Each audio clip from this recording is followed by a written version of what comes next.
Good morning. I'm Victoria Savage, Nurse Savage on your side, your wisdom guided oracle, and we're having coffee this morning. So it's the middle of the week. It's a rainy day here, and I love to hear the rain on my roof throughout the night and in the morning. It's a very comforting feeling, probably because I'm blessed to have a roof over my head. So let's see what's gonna happen for the rest of our week, get us through today, and carry us a little while. So, some really fun messages this morning, very encouraging. And the first card I drew was Milk and Honey. Great morning, Susan. It's a beautiful card. Things are working out for you. Things are always working out for you, even when you're walking through the darkest part. You want to keep that focus and know that keep walking. The only way you're going to fail is if you give up. So keep walking and allow the universe to bless you with the milk and honey you've been looking for, whatever that really means for you. It can be a business thing, it can be a relationship thing. Know that you are poised and ready to receive that if you can allow it. And that is true for most of us. It is the allowing of the things to happen in our life that we've been wanting, and we somehow don't really believe that we can achieve. But one of the things you really want to do is focus on the outcome that you want.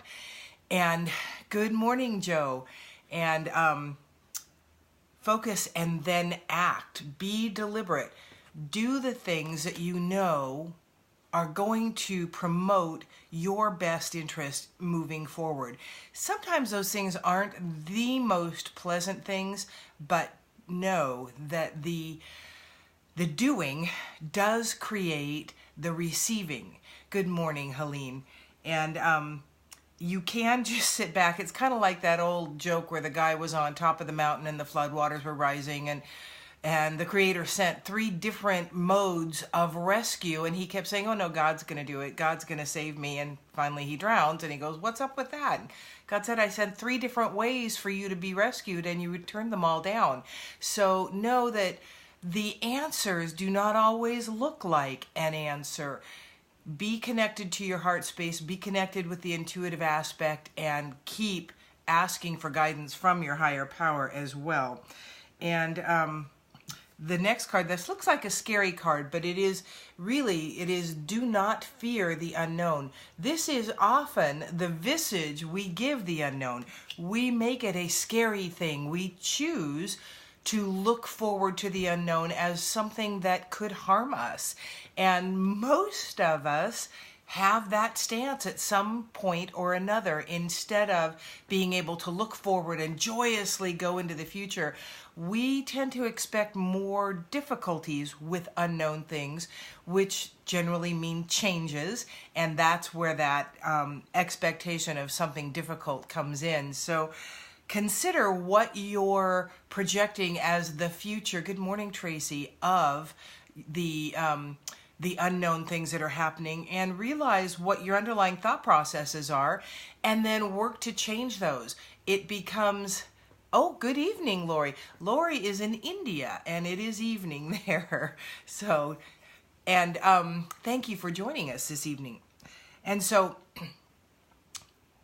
consciously change your thought processes about the future first.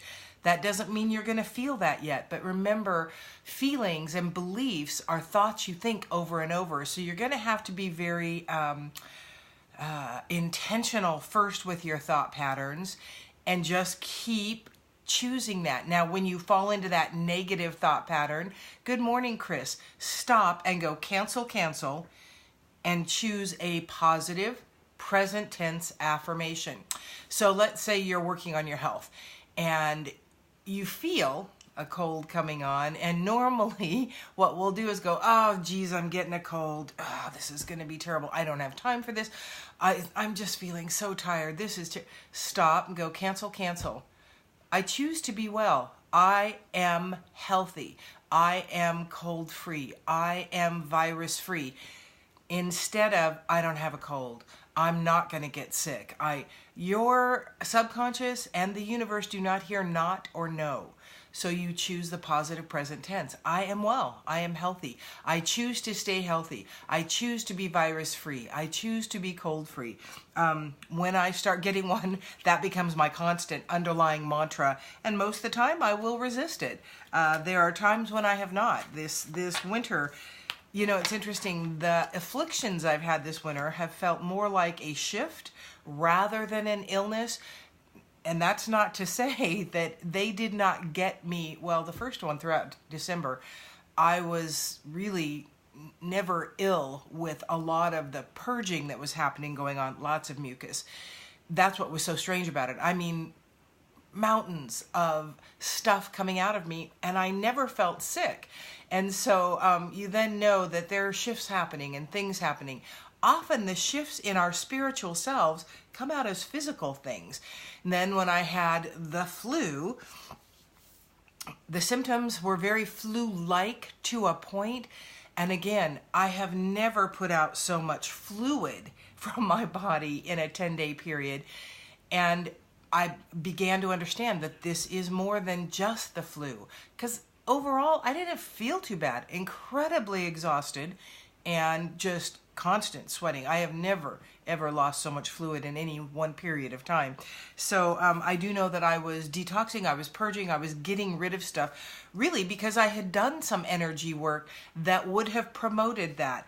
Because I don't know about you, but I do not have time to sit around and wait for things to happen.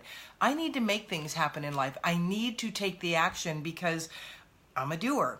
That can also be difficult in life because a lot of times our timeline is not the same as creators. So you need to exercise the patience and the trust, knowing that because everything happens for my highest and best good, that even the things that are frustrating, even the time that it takes to have things change and shift and move forward can be really frustrating. And my timeline is always in a bigger hurry than creators, and so I do have to constantly exercise patience in the things that I'm asking for, the changes that I want to have made.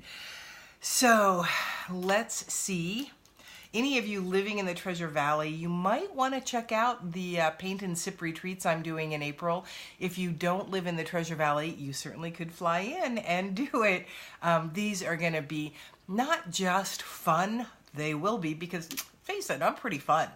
And but they're going to be a time of intimate growth and bonding and sharing, meditation, intuitive growth, and a peacefulness, a restoration, regeneration, and 24 hours. That's what they are, because really we live in such busy lives today.